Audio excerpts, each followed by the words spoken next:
আজকে বানাবো লাউয়ের কোপ্তা কারি। লাউয়ের কোপ্তা কারিটা আমি একটু স্পেশালভাবে বানাচ্ছি। স্পেশাল কেন বলবো? এই কোপ্তা কারিটা আমি খেয়েছিলাম রাজস্থানে। একটু টেস্ট অন্য ছিল, কিন্তু পরে আমি হায়দ্রাবাদে গিয়ে সেম কোপ্তা কারি খেয়েছি, একটু অন্য টেস্টের। আমাকে হায়দ্রাবাদের টেস্টটা বেশি ভালো লেগেছিল। আমি আজ ওই টেস্টটাই আনার চেষ্টা করব আমার রান্নায়।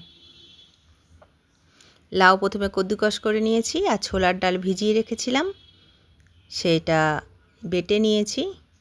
আর লাউটা কদ্দুকস করার পর একটু জলটা ছাঁকনিতে রেখে দেবেন, নিজে থেকেই ঝরে যাবে। এই দুটো মিশ্রণের মধ্যে আমি একটু বেসিক মশলা মেলাবো। তার মধ্যে হিং থাকবে, নুন, হলুদ, একটু জিরে ধনে ড্রাই রোস্ট করা ভাজা। ব্যাস, খুব ভালো করে আমি মেখে নিচ্ছি। কড়াইয়ে তেল গরম বসিয়েছি। আজকে রিফাইন্ড অয়েলে আমি কোপ্তাগুলো ভাজবো। কোপ্তাগুলো নিজের মনের মতন শেপ দিতে পারেন, কিন্তু ভাজার সময় একটুখানি ধৈর্য ধরে ভাজতে হবে। লাউয়ের যতই জল ঝরানো হোক, নুন দেওয়ার পর লাউটায় আর একটু জল জল হয়েই যায়। তাই কোপ্তাটা এক পিঠটা পুরো লাল হয়ে যাবে, তারপর কোপ্তাটা উল্টাবেন।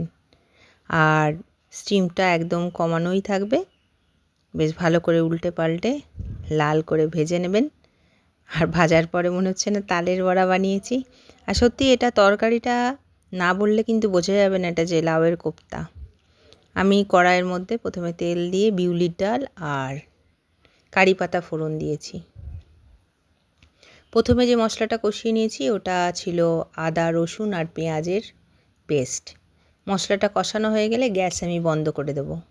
এখন 1 কাপ দইয়েতে আমি ঘরে পাতা দই, অল্প একটু জল দিয়ে এটাতে জিরে, ধনে, গোলমরিচ আর কাশ্মীরি শুকনো লঙ্কার গুঁড়ো ভালো করে আমি ফেটিয়ে নিলাম।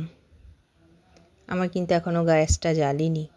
প্রথমে পেঁয়াজ রসুন কষিয়ে গ্যাস বন্ধ করে দিয়ে ঠান্ডা হতে দিয়েছি মশলাটা। তারপর আমি দইয়ের মশলাটা দিলাম।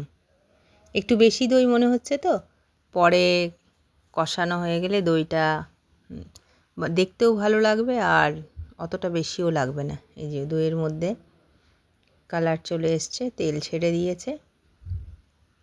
এবার এখানে আমি অল্প 1 কাপ উষ্ণ গরম জল দেব। কোপ্তাতে একটু জল দিতে হয়, কেন কোপ্তাটা একটু তো বয়েল হবেই। তো 5 সেকেন্ড, খুব কম টাইমের জন্য কিন্তু বয়েল করতে হবে, তা নাহলে লাউয়ের কোপ্তা ভেঙে যেতে পারে। হয়ে গেছে, আমি একদম 1/2 কাপ জল দিয়ে কোপ্তাগুলো ছেড়ে দিচ্ছি। আমি উপর থেকে একটুখানি কারি পাতা আর সর্ষে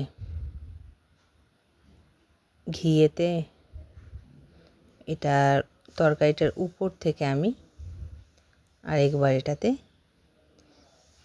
তড়কা লাগাবো। এই তরকারিটা, এই যে লাউয়ের কোপ্তার রেসিপিটা দারুণ হয় খেতে, একবার বানিয়ে দেখবেন। আর কাউকে না বললে ধরতেই পারবে না এটা যে লাউয়ের কোপ্তা। আমি রাজস্থানেও খেয়েছি, হায়দ্রাবাদেও খেয়েছি। আজকে হায়দ্রাবাদের স্টাইলে বানালাম, একবার বানিয়ে দেখবেন, দারুণ লাগে। ভাত, পোলাও কিংবা রুটি, তিনটের সাথেই জমে যাবে।